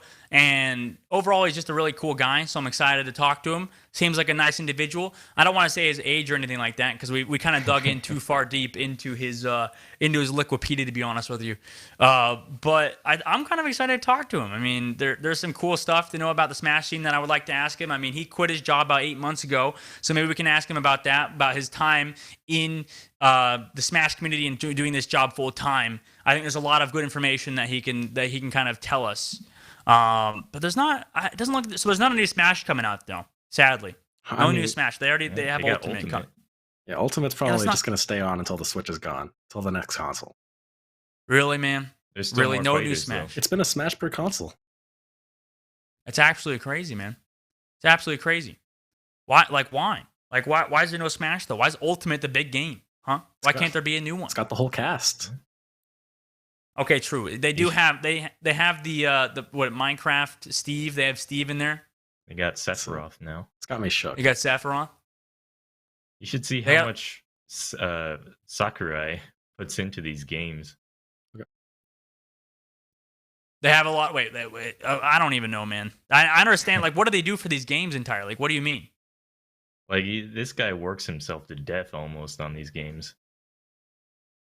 All right, our next guy here is a boy from, we don't even know where he's from, but the next dude coming up on the show today, Toph, our boy, our guest today is a man who puts the O in OG, a man who's been casting Smash since 2008, and a man who I highly respect and totally acknowledge his top 100 status as a player in 2015. I present to you, Toph. Let's go, Toph! Let's go! Hey, what up, dude? I can't believe what up, What's dude? going on? How's it going, How are you man? doing? First of all, I'm sorry I'm dialed in on my phone because my webcam was giving me problems. But what's up, dude? That's okay, dude. Listen, that's on us. I totally get it. Welcome to the show. I appreciate our guys in the background, Toberto and Rin helping you out here. How you doing, bro? You look good. I'm doing well, thank you. I appreciate that. I heard you saying no, dude. It's it's confusing. I don't even know where I'm from sometimes because I lived in a bunch of places growing up, so it's totally reasonable. Well, how do you pronounce? Speaking of which, how do you pronounce your last name? Are you German? Are you German? Is that what your last name is? It is a German. I mean, it's just like I'm like half Chinese and half white, and then the white half is kind of a bunch of places. And yeah, there's like some German in there. I think I'm like an eighth German. It's like Oldendorfer. So yeah. Well, it's good to have you on, man. I appreciate it. If you could move your camera a little bit to the left a little bit, or like to have your whole face a little bit. Wait, let's see. I'll help you out a little bit. I was trying to find a way to balance it. There you go. Looks good. That's a little better. So I just we had a few questions for you. I know Anthony's a big Smash guy. I told you before we came on the show. One of our co-hosts is actually a big Smash guy. I think he's transferred to Tekken more recently, but I think he was pretty big into Smash Bros. Yeah, it is a good game. I mean, how long have you been you've been casting since 2008? How did you even get into it? Right? How did you even get into casting in the first place? Yeah, I mean, I think like for me, so Melee is a game that's been around for so long, and it never really had a kind of it was commentators kind of laying out, like casters laying out how to do it. And at the time, like when I was getting into casting, I felt like something that I wanted to see kind of represented more was just kind of like analytical, geeky, like nerding out over, because it's like a very mechanical game. There's like all kinds of crazy stuff. And I didn't feel like at the time, or I felt like there was a niche that could that I could fill with like, I just wanted to talk about all the crazy mechanics in the game and kind of bring that to the casting desk. And at the time that didn't exist. So, I started doing it, first kind of at these regional tournaments, and then I got, spots on the Evo circuit and then on Evo with Scar. And I think at the time, no one else was really kind of bringing that sort of analytical nerdiness. This was like early 2010s, like one of the, like I was doing tournaments in like 2011, for example, but I would say like 2013 was like me and Scar's big breakout, because we did NCR 2013, NorCal Regionals, which was kind of on the road to Evo kind of circuit. And then Evo itself, we did. Well, I always say the set that really put us on the map was really funny, because that year the seeding was really, really bad. It's just kind of a funny story. And Armada and PP, who were, like two of the favorites to arguably take the event. They had to play like outside of the top 64 or some ridiculous. So me and Bobby had this really early block, and we ended up casting Armada PP, in a block where you really wouldn't expect that caliber of play. So that was like the first time we cast like two gods going at it, and then I think we did a really good job. And and I think from there, that kind of exploded from there. Yeah, because put us on. Well, PPMD, right? And I don't know if he rebranded, right? I don't think he did. He was PPMD for a while. I think he's always gone by PPMD, didn't he? For like his entire career. Well, he was Dr. PP first. Oh, Dr. PP, yeah. That's what it was. That's what it was. I remember. And then it was that's literally the top 5, top 10 players or whatever in all of Smash. Basically, even higher than that, right? Weren't they all both just in the already? Was it top 100? Where were they in the bracket? Yeah, at the time, well, they were both like top 5, right? Like they were both, and this was during the era where there was kind of this clear tier between the top 5, which we now lovingly refer to as the 5 gods, and kind of everybody else. So, it was the sort of thing where like, okay, the fact that these guys are playing outside of like winners quarters of the bracket is bomb. But that's kind of how it was at the time, because we were so. Oh, go ahead.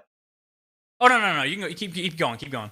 I was just gonna say, like, it was we were so happy, like the Melee community was so happy to be at Evo that year, that we were kind of like, okay, the seeding is really questionable here, but like we're just happy to be here. We definitely like we're trying to grow our scenes, so like we'll take it. So Evo had like no idea for the seeding. Evo had no idea and just seeded everybody randomly. Well, like, could you explain real quick, if you don't mind, could you explain who what the top 5 like the gods were at the time? I know you could say like the new gods like Leffen and stuff like that, but like, could you explain like what exactly the top 5 like gods were in the Smash scene? Yeah, back then it was I think these are all pretty familiar names, but it was definitely Mango, Armada. Mango won the tournament. So it was Mango, and then Armada, PP, and then Hungrybox and Mewtwo King, and those were kind of considered the 5 gods at the time. And then Leffen was kind of the 6th guy that came in and kind of joined that echelon, I guess, and he was kind of the first guy to do it. But for a long period of time, it was just those 5 were like the only people who could win a tournament. Felt like. Yeah, and when they did, right? Obviously, I mean, there probably was no outliers really for the most part. I mean, but recently you said that there's been sort of some issues streaming it, and we saw recently the big house, other pretty much big tournament that was happening in Smash. Like, so you said you pretty much, you told me before we started the stream that you've been going at this full time since you quit your job 8 months ago, right? Like, you quit your job 8 months ago and you're trying to do Smash full time, and you're fighting against not only the developer, you're fighting against the pandemic that's going on right now. There's like 5 different factors. I mean, what the hell is going on right now in the Smash scene?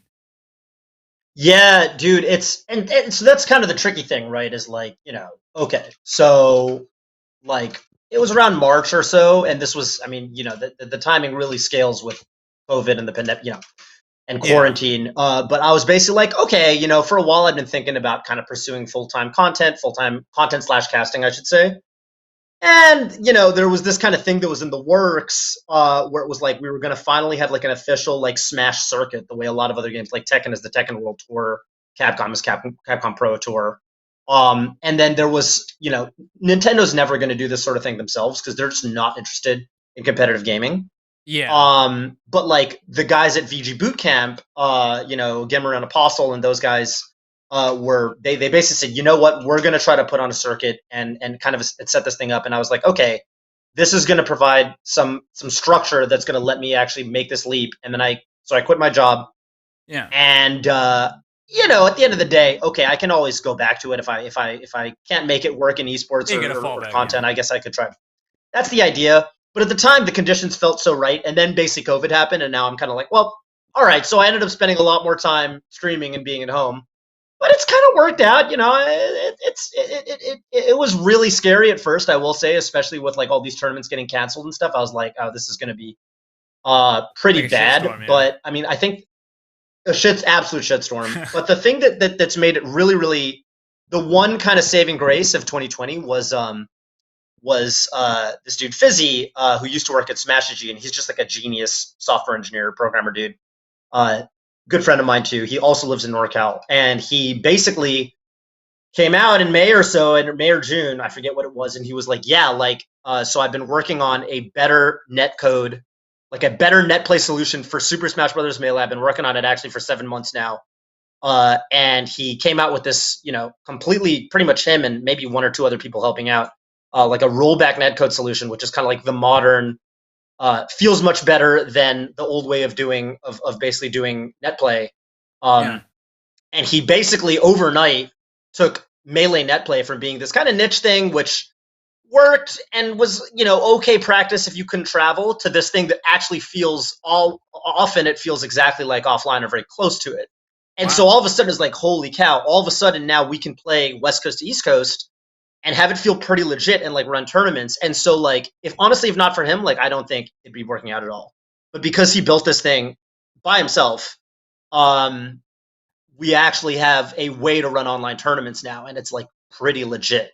And so that's kind of the messed up thing about Nintendo's action, C&Ding the big house, is like, look, this was a tournament that like we were gonna go to if not for COVID. And so, Nintendo's saying, well, you can't use this kind of unofficial platform to run your event. But it's like, we don't really have an alternative right now, right? We only have online play. Yeah. And we're not, I don't want to go outside and risk getting COVID, like, and I'm sure most people don't. So, Nintendo's saying, well, you have this alternative. Yeah, except FaceBanks. That's right. That's right. But Nintendo's saying, hey, you got this alternative, just play offline. And we're like, well, we can't. Have you seen that there's a pandemic going around? So no. Yeah. They're absolutely just, honestly, it's been a hard year just for you and not Nintendo at all, because Nintendo's been releasing these games, probably making millions of dollars off Zelda or whatever, the new Smash. They're making all this money, and they're like, screw your competitive scene. Screw your tiny competitive scene that we're making even smaller because we want to be a casual, family-friendly. It's all, competition's family-friendly anyway. What's the point? I don't understand what Nintendo's point with this whole being, I guess that's their I don't know, vision of what their company is, but they could be more supportive of it, right? That's how I feel. I feel like the way it always gets portrayed is that like a game has to be either casual or competitive. But like I don't see what's wrong in you can have your marketing and you can make sure that it's a good experience for casuals, but like that doesn't mean you have to kill the competitive scene. Like I think in the days of Melee, where when Melee was the most recent Smash game, like 15, 20 years ago, that worked out just fine. I don't know a single person who said, oh, I stopped playing Smash Bros because those darn competitive players are too, like, you're not playing with those guys anyway. They're not going to ruin the experience, right? Who cares? Yeah. Most casual players that I know think it's cool. So, I mean, yeah, it's just strange to me. It's weird. It's a weird business decision. I don't really get it.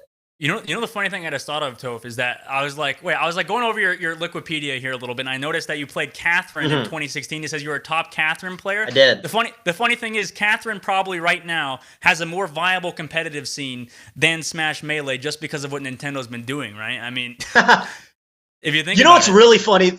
Yeah, there's a really funny anecdote here, which is that so you've played Catherine. Played just the single player or anything? I've seen the speed runs of it. I've seen it at GDQ and stuff like that, but I've never personally played it. Yeah. Yeah, good enough. So they came out with a remake in 2018, and this is Atlas, so they're obviously another AAA developer. Like they made Persona 5, Yeah. And when they announced the remake, they actually did like a press conference thing, or they came out with some kind of list of like, this is what the remake's gonna have. It's called Catherine Full Body, and one of the things was, we observed there was a literal like a bullet point that was like, we observed that there was a surprising interest in the versus mode from a group of dedicated hardcore fans overseas, talking about the competitive Catherine community. So we decided to implement online versus play for Catherine Full Body for the remake. And so me and everyone in our obviously very small competitive Catherine scene, we were like, dude, that's really cool. They basically shouted us out and said, we're getting some programmers to make you online play for this game. And I was like, imagine if we got that from Smash. Like, imagine if, like, just throw us a bone, Nintendo. You know what I mean? Like the way that even a company like Atlas will. Yeah, not to like entirely throw Atlas under the bus here, but like that's no easy task to make some sort of like internet like system. But like Atlas is not much smaller than Nintendo, but Nintendo is huge compared to them, and they just go out of their way just to fuck the scene over. It's kind of. It's sucky, man. It's sucky, and like pretty much every other gaming company just wants a competitive scene, right? It's like a common thing that happens these days, and it's a bit ridiculous. I saw a great during this whole hashtag Free Melee thing when Big House got C&D'd, I saw a lot of great threads, not only from gamers but also like threads from people like Cory Doctorow, who's just kind of like a political scientist and just like cultural analyst, right? And he was talking about the Free Melee thing and Nintendo shutting down. And it's like, he was like, okay, Melee is a game. There's like a really thriving competitive community, and it's a 20-year-old game. I mean, like most devs would kill for that. It doesn't happen. No, absolutely not. I mean, you would love that if you're anyone besides Nintendo. It's like, so that's why it's like, it's not even about the money or the business at this point. It's not like they're like, they're screwing us because they're going to make. I'm saying, like, if they worked with us, I think it would be beneficial for them. So it would be better for their bottom line. So it's not even. I don't know. It's very strange. It's literally not even. It's not even like. It's not even like, the corporations are screwing us for money, because they could make more money if they worked with us. So I just don't get it, No, the whole Smash scene has always been about, loving the game and stuff like that. Like, so I was telling you before the stream as well, as that, like on Twitter, I was telling you, basically Anthony has been a big fan, one of our other co-hosts here. He wants to 1v1 you or something like that later.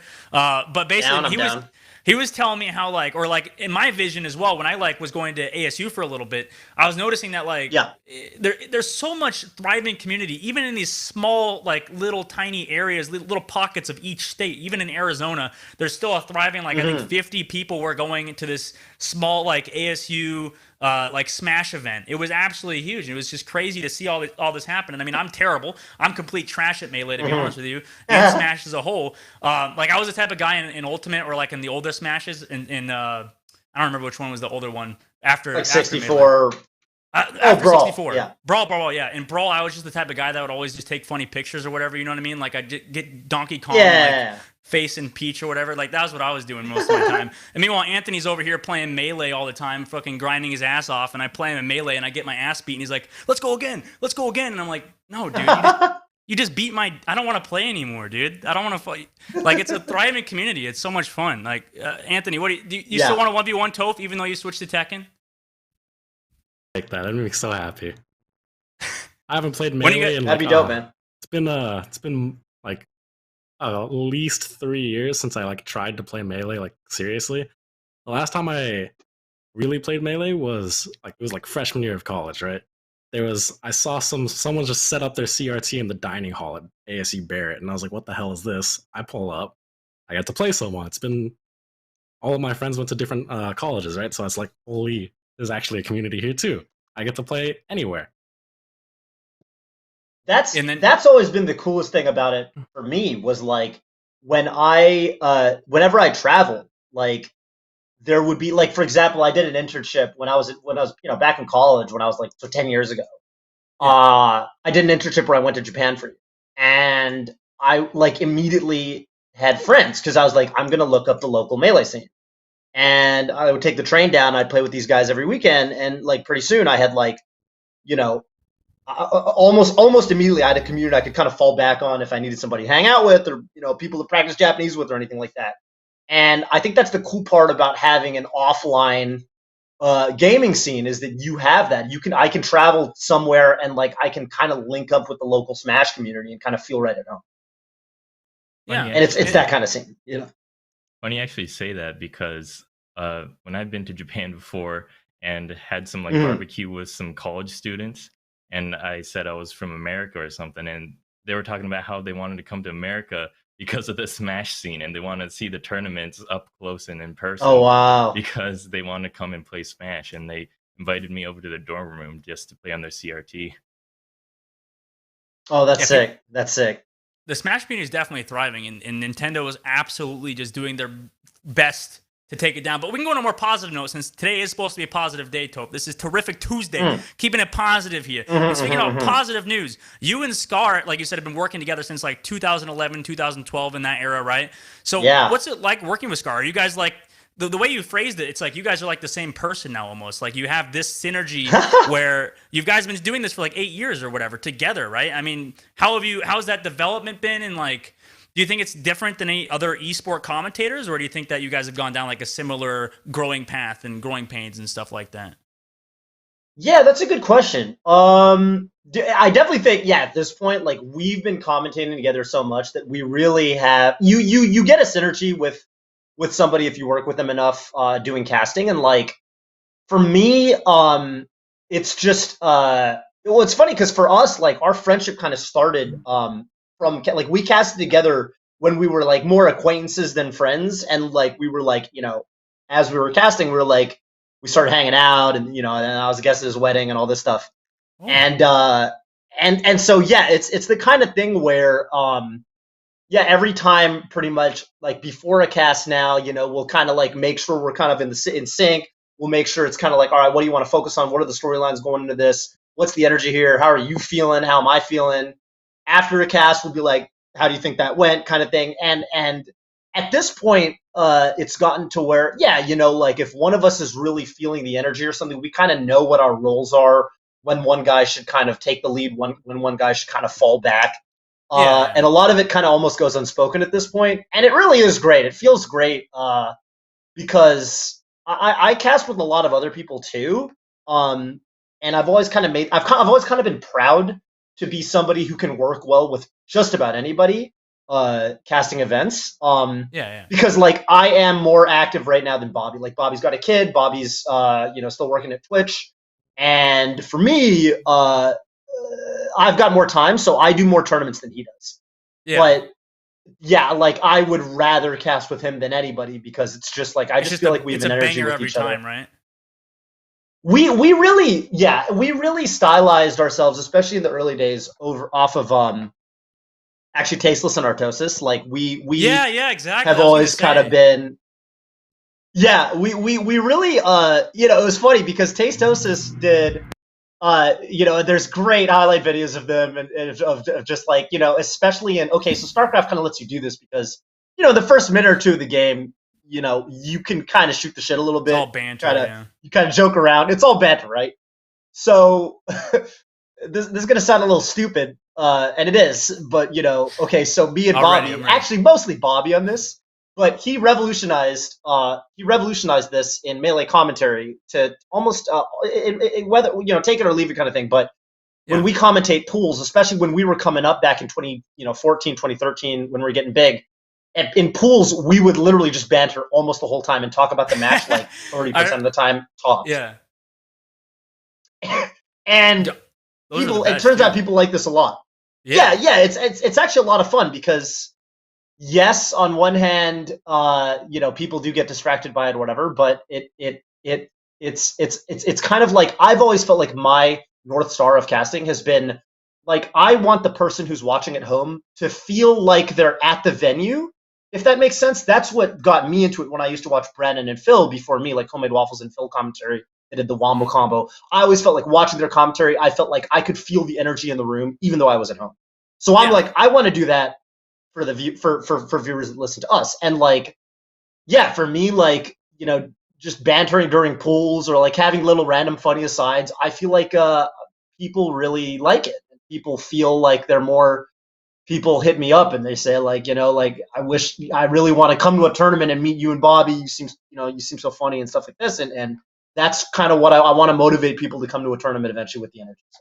Well, how did you decide that? How did you even get into just casting in the first place? Because you said you were just because you were competing before you went into casting, right? Like this was just something you kind of did on the side, but then you eventually did it full time. Like how did you even get into casting instead of just continually trying to grind out, playing pro?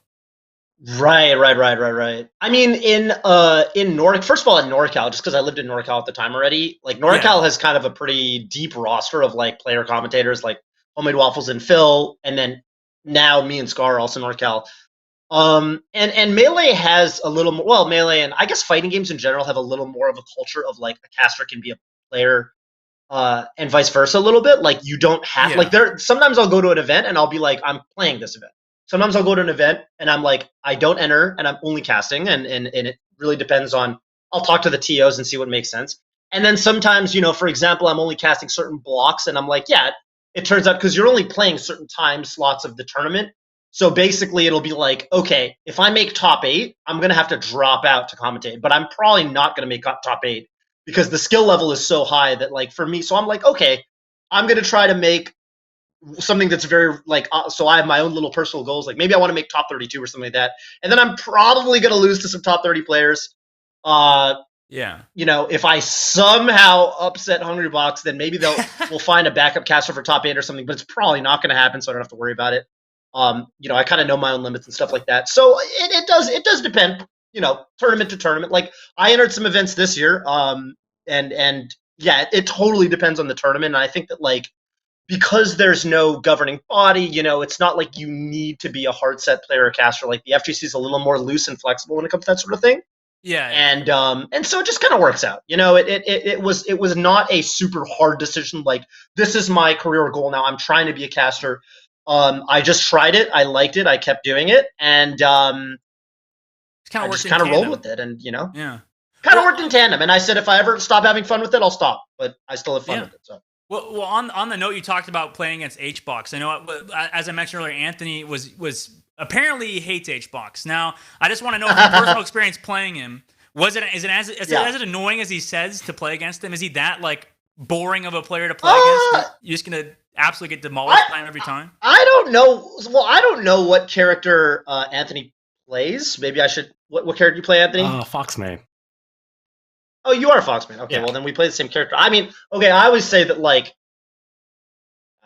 for me, like I play Fox because I don't want to get camped. Like I don't think at the end of the day, I think if Puff is camping Fox, I think Fox can camp the Puff back better.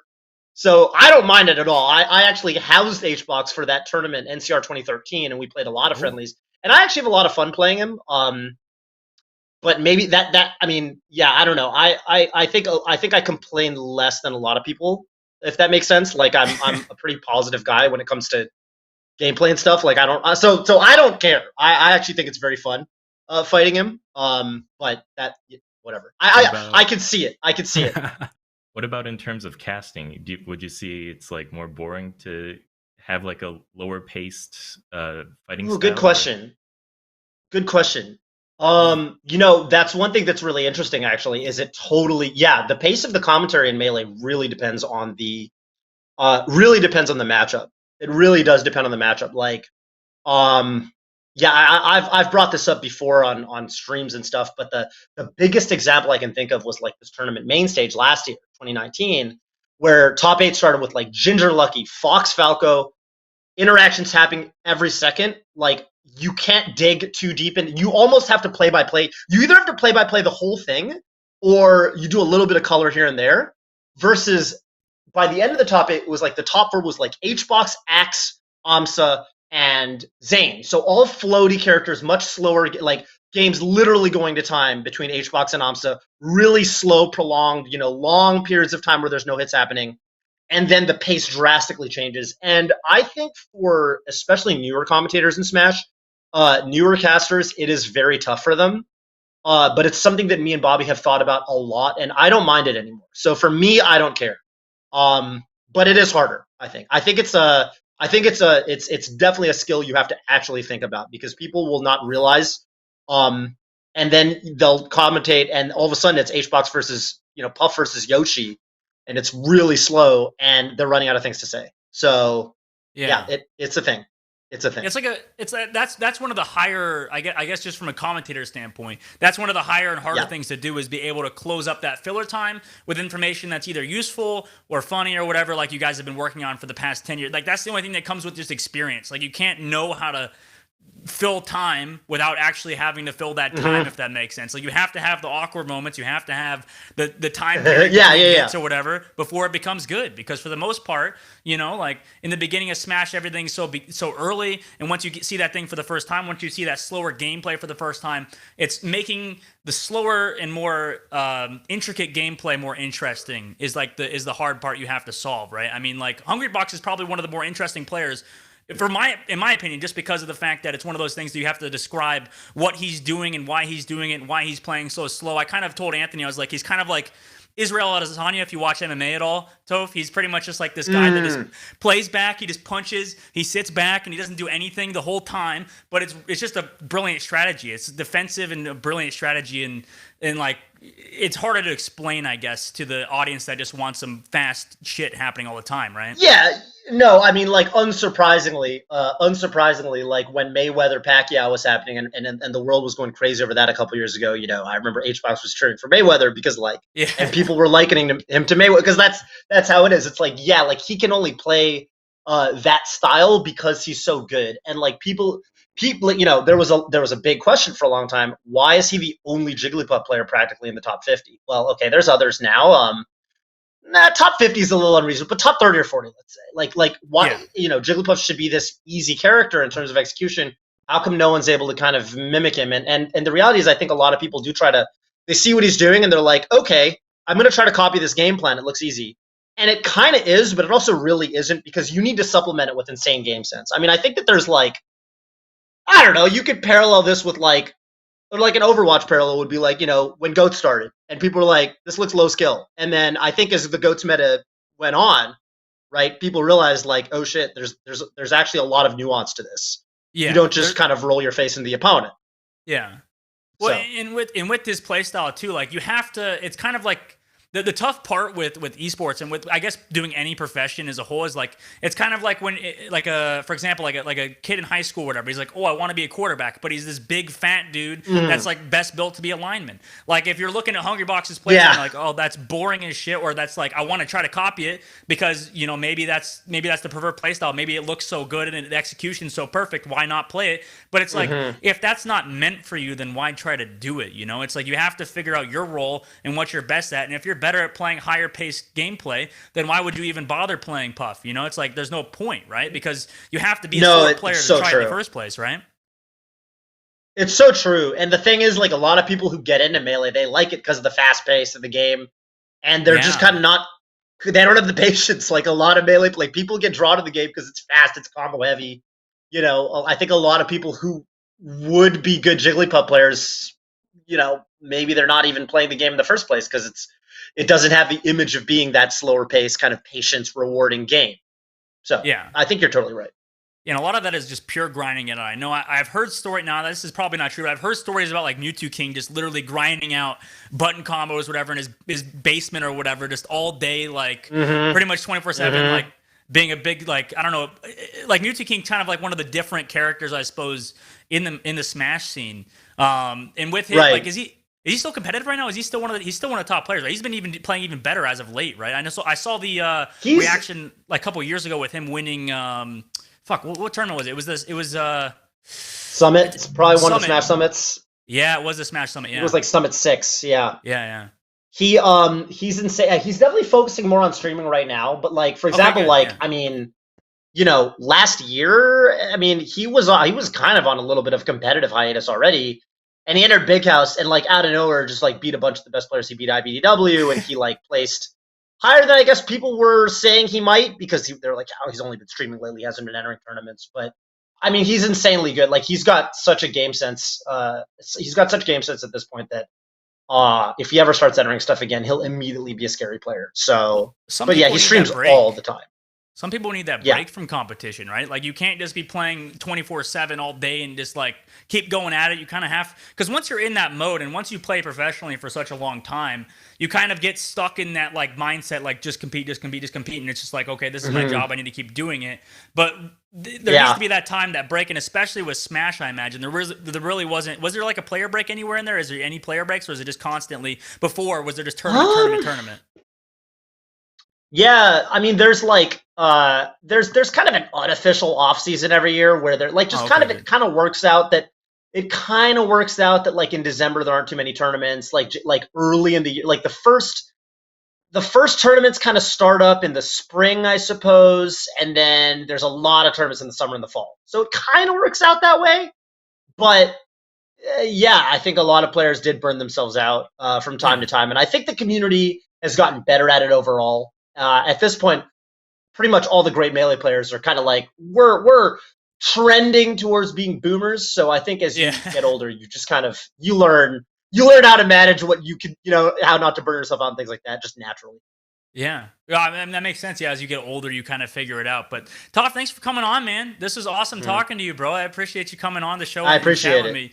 You had a lot of great points. I was actually really interested in your commentator career, because I was like, you pretty much from the ground up it's a lot different than now in other esports going up. You kind of have to go up through like the tier 2 scene, and like there's a lot of scenes and stuff like that where Smash is kind of like this whole community where you just build it together, right? And that's kind of like where you were from the base, is helping build it and helping grow along with it, right?